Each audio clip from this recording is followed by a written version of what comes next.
দেরিতে হলেও সরকারের পুঁজিবাজার সংস্কারের পদক্ষেপকে সাধুবাদ জানিয়ে বিশেষজ্ঞরা বলছেন, নতুন এসিসির প্রথম কাজ হওয়া উচিত আইনের যেসব ফাঁকফোকর গলে অসাধু গোষ্ঠী বাজারকে অস্থিতিশীল করেছিল সেগুলো পরিবর্তন করার উদ্যোগ নেওয়া। তাদের অভিমত, তারও আগে নতুন এসিসিকে বিনিয়োগকারীদের কাছে নিজেকে আস্থাভাজন করে তুলতে হবে।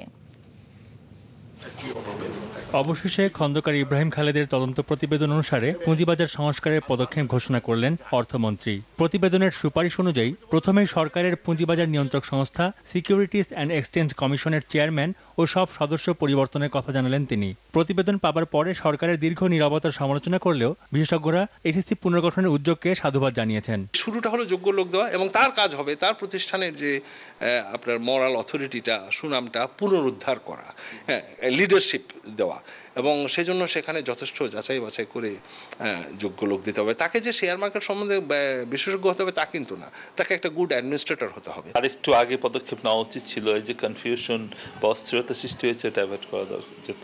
বলা হয়েছে এসিসি শীর্ষ পর্যায়ে সব পরিবর্তন, তাহলে কিন্তু চলবে না। ACC is highly technical area. যারা আসছেন তাদের বুঝতে হবে, তাদের মধ্যে কোঅর্ডিনেশনটা এস্টাবলিশ করতে হবে উইথ এক্সিস্টিং স্টাফ। তাদেরকে বাজারে যে দেয়ার ইনচার্জ অ্যান্ড কমান্ড, সেই পরিবেশটা সৃষ্টি করতে হবে। নতুন এসিসির কাছে বিশেষজ্ঞদের প্রত্যাশা, আইনের যে অংশগুলো বিনিয়োগকারীদের স্বার্থ রক্ষার জন্য যথেষ্ট নয় সেগুলো পরিবর্তন করা। তবে তার আগে জয় করতে হবে বিনিয়োগকারীদের আস্থা।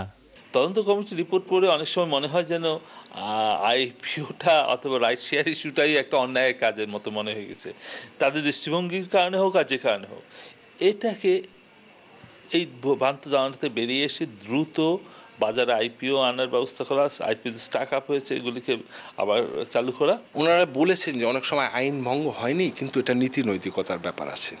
আমরা নীতি নৈতিকতাও তো বিসর্জন দিতে পারি না। আইনে যে লুপহোলসগুলো রয়েছে সেটাকে প্লাগ ইন করা, অর্থাৎ সেই ফাঁকফোকরগুলোকে ইমিডিয়েটলি বন্ধ করার ব্যবস্থা তাদের নিতে হবে। একটা প্লেয়ার আর রেফারি বন্ধু হতে পারে না, he has to be harsh at times, কিন্তু একটা ওয়ার্কিং রিলেশনশিপ থাকতে হবে। তদন্ত প্রতিবেদনের 25টি এবং ব্যাংকিং বিভাগের 11টি সুপারিশ বাস্তবায়নের যে ঘোষণা অর্থমন্ত্রী দিয়েছেন তার সময় মতো সম্পন্ন করার উপরই দেশের পুঁজিবাজারের ভবিষ্যৎ নির্ভর করছে বলে মনে করেন সংশ্লিষ্টরা।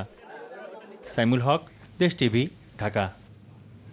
সংবাদে আবারও সময় হলো